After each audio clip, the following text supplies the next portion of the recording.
The famous handshake with Raul Castro, and I'm wondering if we all saw the president exchange some words with Castro. I'm wondering what those words are, and did the name Alan Gross, the American political prisoner being held in Cuba, come up? It's my understanding, I obviously wasn't there, that's why I'm not sleep deprived today. It's my understanding, based on people who did talk to the president after his speech, that they didn't have a robust, substantive conversation about policies, but rather exchanged some pleasantries as the president was making his way to the podium. So there was not an opportunity for the president to chronicle his many concerns about human rights abuses on the island of Cuba. The president did not have the opportunity to say to him directly something that he said many times, which is that Alan Gross should be released. They did not have an opportunity to have a robust exchange of ideas. Rather, they had an opportunity to exchange pleasantries. So you said the president has said many times that Alan Gross should be released? He said before, maybe it's not many times, but he said before that Alan Gross should be released. I think we put out a statement from the president just a couple of days ago on this topic.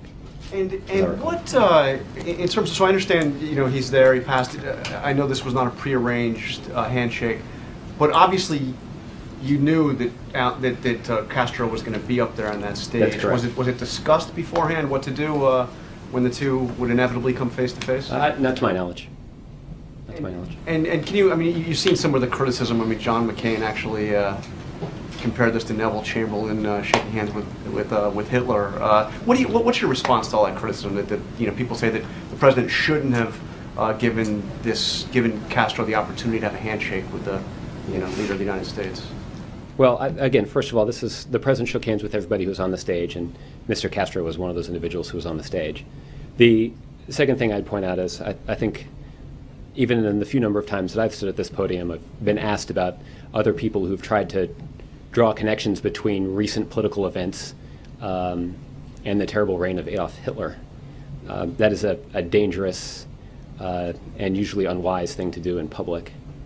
The third thing I guess I would say is that there used to be a pretty important principle that originated in the Republican Party, I believe, that partisan politics should stop at the water's edge.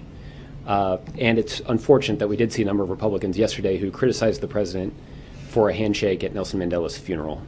That is, I think, an important progression in a number of politicians' views on that topic.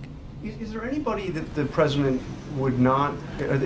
Is there any world leader the president would not shake hands with? I mean, if Assad had been on that stage, if Kim Jong-un had been on that stage, I mean, I'm trying to gauge the principle. When you shook hands with everybody on the stage, I mean, is there anybody he wouldn't? That's a difficult hypothetical to entertain, and I decline to do it at this point.